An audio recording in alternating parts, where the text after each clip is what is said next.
Les grilles viennent tout juste d'être installées. S'il faut les démonter puis les remonter, on se demande bien qui va payer. Le reportage de Régis Poulain et Sylvie Adam. Le grillage a à peine eu le temps de subir les assauts de quelques spectateurs excités qu'on devra peut-être bientôt le supprimer.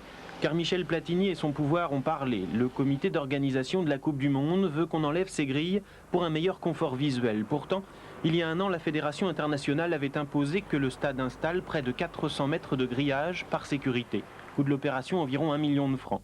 Paradoxalement, ce ne sont pas les matchs de la Coupe du Monde qui font peur, car ils seront très encadrés, mais ensuite le championnat reprendra ses droits.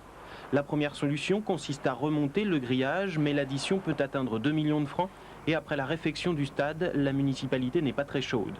Je crois qu'on aura fait beaucoup pour le football, et maintenant il faut faire quand même pour d'autres sports. Il n'y a pas que le football qui existe à Saint-Étienne, il y a aussi beaucoup d'autres disciplines, donc il faut que chacun ait un petit peu de sa part du gâteau. Deuxième solution, engager des stadiers, sortes de gendarmes au bord du terrain pour remplacer le grillage. Il en faudrait une centaine et cette fois, c'est le club qui devra supporter la charge, 2 millions de francs par an, mais il manque déjà 15 millions de francs pour finir la saison. Moi, ça me paraît très difficile compte tenu du budget actuel, en sachant que l'essentiel et l'objectif du nouveau président, M. Bompard, c'est d'essayer de renforcer l'équipe au niveau de joueurs, donc de pouvoir mettre la masse financière sur des joueurs plutôt que sur des stadiers pour l'instant.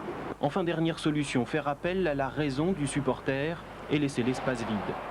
Souvent, il nous est arrivé de trouver dans les véhicules des clubs adverses des battes de baseball, etc., etc. Donc il fallait absolument des grillages pour pouvoir parer à une protection.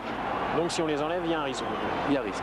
La décision tombera vers la mi-janvier, reste que le grillage est sûr de protéger tout le monde, y compris le supporter incontrôlable.